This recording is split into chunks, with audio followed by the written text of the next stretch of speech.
บ่ชุมน้องนี่ดนบ่ได้กาว่าสิสร้างครอบสร้างครัวยังบ่ฮู้ ยังบ่ฮู้ยังบ่ฮู้เลยแม่นเพราะว่าเฮายังบ่มีแฟนดิ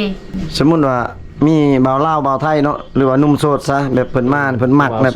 เพิ่นมาเพิ่นอยากแต่งอยากขอเลยพร้อมแต่งอยู่บ่ซุน้อง2คนพร้อมแต่งน้องน้อยเด้อพร้อมบ่พร้อมมันแต่งเอาเบิดซองนี่ได้บ่ได้เนาะได้เด้อพี่น้องเอ้ยดีบ่ผัวคนเดียวเมีย2ก็เฮ็ดเพื่อนนำกันเลยเฮ็ดนำกันห้องได้ซั่นห้อง2เฮ็ดห้อง2ห้องเฮ็ดห้องเดียวบ่ได้บ่ได้ให้นอนคนละแจ้เด้อแบบว่าให้น้อยนะนอนน้ำผัวเฮานอนนอกก็ได้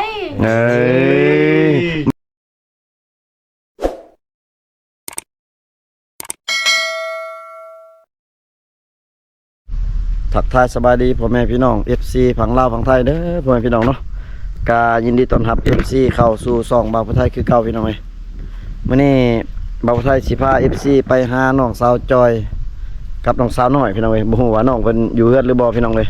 เพราะว่าทางทีมงานก็ได้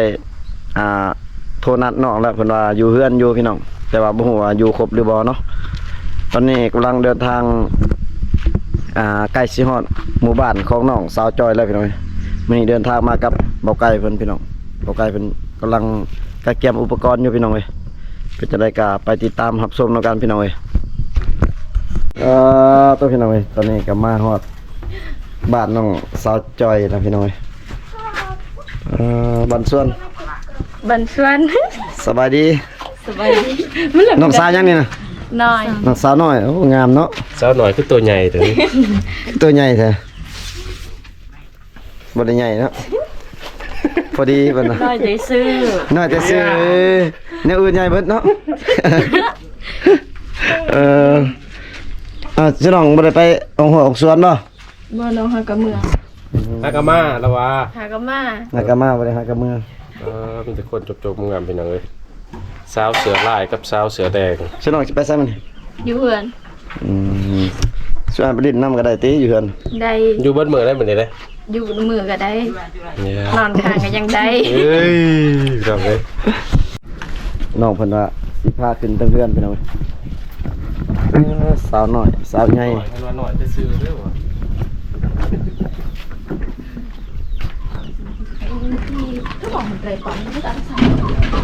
ตอนนี้กำลังสิขึ้นเพื่อนสาวต่ออันนี้เป็นหมู่บ้านของน้องสาวจอยพี่น้องเอ้ยเดี๋ยวสิพา FC ขึ้นไปอยู่เทิงเฮือนเนาะเอาผู้ไทยขึ้นก่อนซะเบาไกลขึ้นก่อนไปขึ้นก่อนมาค่อยขึ้นก็ขึ้นนะโอ้แมวดานอยู่เพื่อนของจอยพี่น้องเอ้ยคือปูลายจ้ะเนาะ2คืนอันเดียวก็พอตีอยากอยู่ใกล้กับบ่อยากอยู่ใกล้กันบ่ให้สิมาในตัวผู้เซาคือปูลายเลยบ่มีแต่สิมาให้บ่อยู่คนละศาสตร์เนาะโดยหลายเกียร์ใกล้สุดแน่ตัวห้องนอนสาวโสดเด้นี่เข้าไปเบิ่งก็ได้บ่ห้องสาวโสดน่ะบ่มันหกเข้าบ่ได้ละบ่ได้มันหกโพดมันหกคันมันบ่หกนี่ถือว่าเข้าได้เนาะได้แสดงว่าน้องเพิ่นอายห้องนอนเพิ่นพี่น้องแต่ว่าเข้าได้อยู่บ่ได้ผิดฮีดเนาะพี่น้องเนาะพอน้องไปซะพ่อน้องไปเฮ็ดเวียกน้ำพ่ออยู่เมืองพ่อเสียวไปเฮ็ดเวียกโดนไปตู้เลยติดแอร์แม่ได้ซะมีอยู่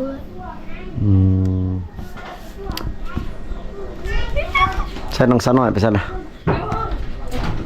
หลายไม่ได้ไปลองเหรอให้เขาไปนำบ่น้องสาวน้อยออกมาได้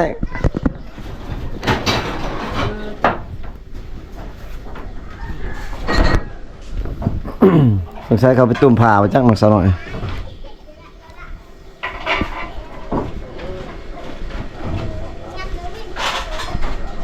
จับเพิ่นเฮ็ดยังเพียงเว้ยยังบ่ออกมาตุ๊น้องสาวน้อยคือพากันเฮ็ดงามซะเด้มื้อนี้ไปทางไหนดิสิน้องงามแบบนี้งามแบบนี้ทุกมื้อบ่พี่น้องเอาน้ำเอาทามาแบบนี้ได้พี่น้องเอ้ยครับตอด ตอนรับแขกเวลามีแขกมีคนมาน้องๆก็สิหาน้ำหาในหรือว่ามีของอยู่ของกินน้องๆก็กาเกียมมาให้ตอนรับแขกทุกคนพี่น้องเอ้ย บ่มีเนาะกินน้ำนี่ให้แค่กินก่อนหรือว่าให้พี่น้องชิมก่อน บ่ซิมก็ได้นะ คันเราด้วยซะ เราต้องซิม เราต้องชิมก่อน เจ้าของเพื่อนได้ชิมเนาะหรือว่าผู้หญิงได้ชิมก่อนพี่น้องเอ้ย แม่น แต่น้ำนี่ถือว่าแขกอยากกินก็กินก่อนโลด แม่น เป็นคนจุกๆงามๆเดินแล้วบ่ได้มาหาน้องพี่น้องเอ้ย อิ่มเลย ประมาณ2อาทิตย์แล้วบ่จัก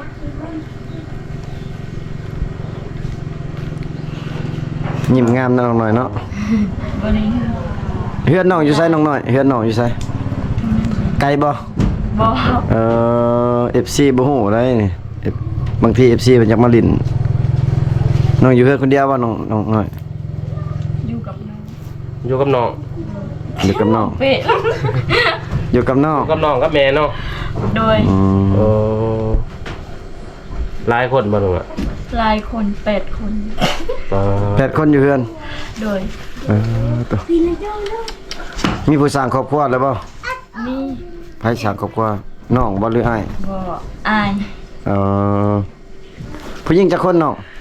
ผู้หญิง บ่จื้อ บ่เจอ ผู้หญิง6คน ป้าผู้หญิง6คนผู้ชาย2 โดย เป็นแปด น้องเป็นคนที่เท่าไหร่เป็นลูกที่ผู้ที่2บ่ ที่สอง ยังบ่ได้ น้องเคยอันนั้นบ่น้องเคยมีแฟนบ่หรือว่ายังโสด บ่มียังโสด ยังโสด เอ อ๋อจักปีแล้วน้อง โสดบ่จักปีหรือว่าอยู่นอก จัก 19ปี 19 ปีเท่าแล้ว สิเท่าแล้วป้าเท่าแล้วว่าซั่น ในยินเพิ่นว่าคือน้องๆว่า19ปีว่าเฒ่าแล้วบัดผู้เกิดที่ว่า20-30 ปีสิบ่เป็นบ่เฒ่าตาหน้าได้บ่เพิ่นว่าพี่น้องเอ้ยแต่ว่าในเขตชนบทเนาะอายุประมาณ18-19 ปีเพิ่นว่าเฒ่าพี่น้องเอ้ย อากาศเท่าไผเขามาขายเครื่องบ่ เจ้าค้าเครื่อง อ๋อ เข้ามาหาไผ ใช่ ตัวพี่น้องเว้ยนั่งอยู่คนเดียวเอ้าน้องจอยใช่ว่าไปเอาเครื่อง น้องไปเอาเลย เครื่องยัง โอเคแล้วมันก็เอาตะเวนพอเบยแล้วยวดนะคะ เครื่องยังน้อง มันเขาให้ของเวียดอันเซียวพ่อตะกี้นะ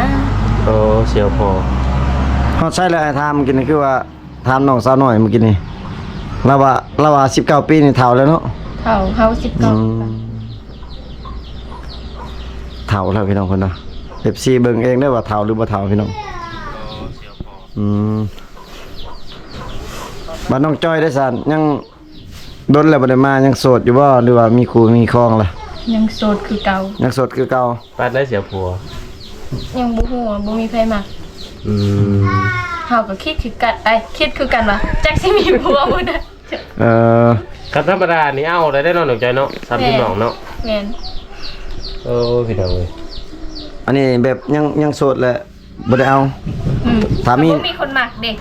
ถ้ามีนี่เอาเลยแต่งเลย แต่งเลย ตัว กระดองก็บ่แพงได้แบบนี้ก็เนาะ แม่น เพราะว่า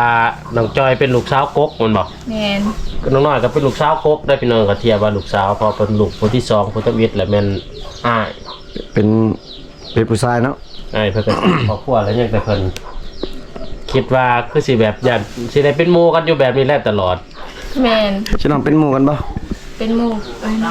ยน้องกันเป็นทั้งหมู่เลยเอื้อย ผู้ได้เป็นเอ่ยเป็นน้อง เป็นเอื้อยเป็นน้อง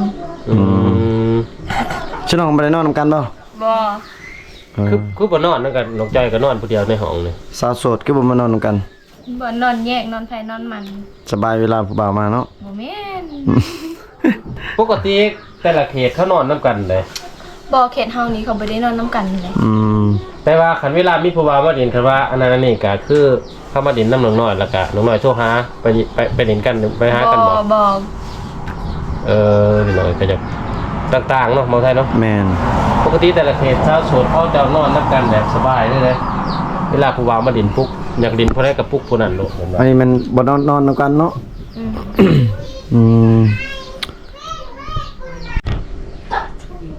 บ่ชุมน้องนี่ ดนบ่ได้กาวาสิสร้างครอบสร้างครัว ยังบ่ฮู้ ยังบ่ฮู้ ยังโมโหเลย แม่นเพราะว่าเฮายังบ่มีแฟนดิ เออ ถ้าเฮามีแฟนนะใครแน่ว่าสิเดาว่าซ้ำนี่แต่ว่าบ่มีเลย สมมุติว่ามีบ่าวลาวบ่าวไทยเนาะหรือว่าหนุ่มโสดซะแบบเพิ่นมาเพิ่นมัก บ่าว แบบ โสด เพิ่นมาเพิ่นอยากแต่งอยากขอเลยพร้อมแต่งอยู่บ่ซุน้องสองคน พร้อมแต่ง น้องน้อยเด้อ พร้อมบ่ พร้อม บัดสมมุติว่าเพิ่นอยากเอา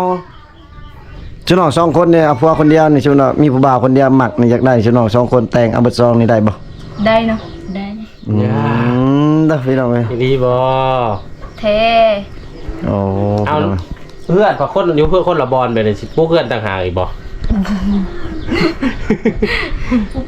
พี่น้องเอ้ย พวกนํกันเลยบ่น้อง โดย อืม ผัวคนเดียวเมียสองก็เฮ็ดเพื่อนน้ำกันเลย เพื่อนทำการห้องได้ซั่น ห้องสอง เฮ็ดห้อง2ห้องโดย เฮ็ดห้องเดียวบ่ได้บ่ บ่ได้ให้ น น อ อน น คนละแจ้เด้อ แบบว่าให้น้อยนะนอนน้ำพัวเฮานอนนอกก็ได้ เอ้ยบ่ได้ญาติลื่นกันบ่แบบเวียกบ้านมีหยังเด้เฮ็ดเวียกบางทีผู้หนึงเฮ็ดหลายผู้หนึงเฮ็ดน้อยบ่น้องจอย ฮะ คือน้องว่า เรื่องเฮ็ดเวียกเฮ็ดงานน้องว่าน้องบ่เฮ็ดก็ได้น้องบ่เฮ็ดผัดน้องน้อยบ่เฮ็ดผู้เดียวตำข้าวตลอดอยู่ เออ เฮ็ดได้สำเราก็หายแหละน้อง เออ น้องเขาบ่เฮ็ดเวียกเลยเนาะ บ่ซอยกันบ่ ซอย อันเฮ็ดเวียกเพื่อนน่ะเฮ็ดคือกัน เวียกยังจะเอาน้องว่า นึ่งข้าวบ่พี่น้องเอ้ยแสดงว่าเวียกเฮือนเวียกซ่านนี่ช่วยกันเนาะน้องเนาะ โดย อืม เป็นไอ้ดอง ต้องช่วยกัน แต่ว่าเรื่องค่าดองใช่ซะน้องค่าดองนี่แต่งแบบใด 30มั้ง 30น้อง30น้องสาวน้อยก็30บ่ โดย รวมกันเป็น60 แม่น อืม กระโดง60ล้านพี่น้องเอ้ย ค่าดอง60ล้านได้2คน แพ็คคู่เลยเนาะพี่น้องพวกเพื่อนอยู่รังเดียวกันได้เพิ่นว่าแล้วก็ต้องในแยกของเนาะบ่ได้เนาะ แม่แยกห้อง2ห้องเขียนเบอร์1เบอร์2เนาะ ถ้าชุบว่าแต่งงานได้สิแต่งบ่ได้ซั่น2คนแบบนี้ ก็แต่งเบิดซองเลย แต่งบัตรพร้อมเดียวเลย อืม ต้องมาแต่งจัดบอลเดียวกันเนาะ โดย มีงัวมีควายด้วยเนาะ แสดงว่าคน คัน30นะมีต้องมี ถ้า50นะบ่มีก็ได้ เอ้ย 2คน50ล้าน บ่ ผู้เดียวผู้เดียว50ล้านผลิต คัน 100เงินบ่มีเลย ถ้าว่า30 60นี่ถือว่า ต้อง มีงัวมีควาย มีงัวมีควายนำพี่น้องเอ้ย อืม ถ้าว่าย่านญาติญาติพ้องกับเพิ่นว่าให้50ล้านแล้วเลยผู้หนึง แม่น 2คนผู้ดี100 แพ็ รอ คคู่ รอทาเบาไทยถึงเลขกันเด้อ สิจัดแพ็คคู่เลย มีแต่คนจบงามๆเด้อพี่น้องเอ้ย สาวชุดผ้าโต๊ะนี่เนาะ แม่น น้องน้อยก็ชุดผ้าโต๊ะนี่ แม่น เออ คนเมืองนองแต่ว่าเผานะเผาตัวโอ้ย อ๋อ แต่บ่แม่นเมืองตะโอยโดยตรงเนาะ แม่น แบบภาษาปากเว้าหรือหีดข้องคือกันบ่ บ่คือมัน บ่ ต่าง คือโอ้พี่น้อง แต่แบบเป็นเผาหรือว่านี่แต่บ่แม่นอยู่ในเมืองโตหรือแข้งสารวัตรเนาะบ่ แม่ แม่นเนาะ น ปากเว้าก็ต่างกันเพิ่นว่าพี่น้องเอ้ย คือ บาดเวลาแบบคือบ้านนอกกินข้าวหรือภาษาบ้านนอกเขาว่าหยัง จะดูอีก จะดูย จะดูอีก โดย แปลว่ากินหยังกินข้าวนํกันเด้อบ่ จะดูอีก กินข้าวนำกัน สมมุติว่ากินข้าวนํกันเด้ออ้ายเขาสิว่าได้เอา จะดูย จะดูเด้อเอ้ยมาจะดูมันตุเด้ออ้าย กินข้าวนำกันเด้ออ้าย โดย บ้านทางตะโอยเด้ซะ ทางตัวเฮาบ่ฮู้เขาบ่ฮู้ภาษา แต่ฮู้แต่ว่ามันต่างจากทางบ้านนอกมันบ่ แม่น ภาษาต่างกันเนาะ ต่าง ภาษาประมาณต่างกัน แต่ว่าตะโอยทางนั้นบางเทื่อบ่งามเท่าสาวตะโอยทางนี้ได้พี่น้อง แม่นมีแต่ผู้งามเนาะ ตามเข้าไปแต่ละเขตแต่ละบ่อน แม่นใช่ได้แต่ว่างามแต่ว่ายังโสดเนาะ สดสิ่ง โสดทั้งสิ่งเนาะโสดชิงๆนี่ปา ไม่ยังเลยจริงนะ ตั้งโสดทั้งสิ่ง รถสิ่ง รถแกมันเหรอ ตั้งโสดทั้งสิ่งน้องน้อยได้ยังโสดทั้งสิ่งอยู่ติ สดสิ่งนั่นแหละ โสดชิงๆเนาะพี่น้องเว้ย เป็นซัมว่าเพิ่นเป็นแบบหมู่คู่สนิทกันพี่น้องเอ้ย มากับพี่น้องอีกเป็นพี่น้อง ฮู้กันเบิดแน่นอนนิสัยใจคอเนาะ ฮู้ อืม สมมุติว่าแล้วมีผู้บ่าวก็สิฮู้บ่ ฮู้ถ้าเราบ่มักผู้บ่าวเฮาก็ฮู้ โอ้พี่น้องเอ้ย ชื่อน้องเคยมักผู้บ่าวนำกันบ่ เคยบ่มักแบบคนเดียว เค กัน ยบ่แบบ บ่เคย บ่เคย แสดงว่าไปใช้ไปน้ำกันพี่น้องเอ้ย ผู้บ่าวขึ้นมาล่มนี่ล่มอยู่ในห้องบ่ล่มอยู่ในเฮือนอยู่ตารางอยู่ในห้องน้องสาวน้อยคือกันบ่ คือกัน อืม แต่ฮีตบางคนนี่เข้าห้องได้บ่หรือว่าบ่ได้กันเป็ดอยู่ต่างฮีตบางเฮือนบ่ อันบางเฮือเนาะบางเฮือนก็บ่ได้ มันเป็นบางเฮือนแบบเขาบ่ให้ขึ้นก็ได้เนาะ แม่น อืม แต่ว่าเฮาน่ะ เขาบ่ให้ลงอยู่ตารางเขาก็เลยให้ขึ้น ชุดน้องนี่ล่มอยู่ตารางบ่ได้เนาะ บ่ได้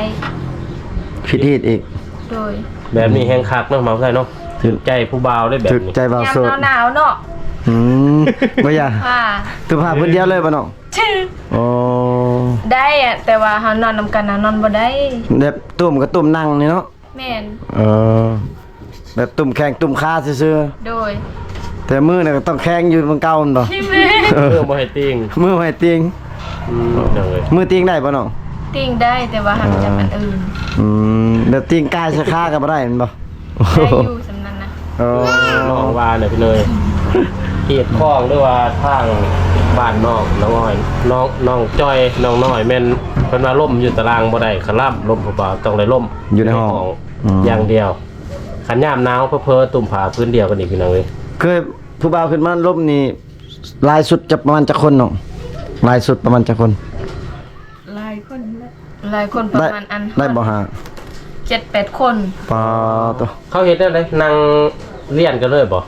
แม่นั่งนั่นแหละ แสดงว่าชุบน้องนี่มีสิทธิ์เลือกบ่เลือกว่าอยากล่มกับผู้นี้ผู้นี้ บ่ได้ต้องล่มนํกัน ล่มนำกัน ลมเบิดเลย แม่น อ๋อพี่น้องเอ้ย เขาเว้านี่แหละ ลมกันแบบลมกันธรรมดานี่ลมเบิดเลย แต่ว่ามักนี่มักผู้หนึง แม่น มีแล้วอยู่ในใจใช่น้อง แม่น ปา เดี๋ยวนั่นแหละ แสดงว่ารายการเทคมีเอาเลยพี่น้องถ้าบ่ ปิดไฟกับเปิดไฟเนาะ ถ้ามักก็เปิดไฟเลยอยู่ห้อง ถ้าแบบว่าคนเฮาบ่มักนะเฮาบ่อยากล่มเลยแนวนี้ อืม โอ้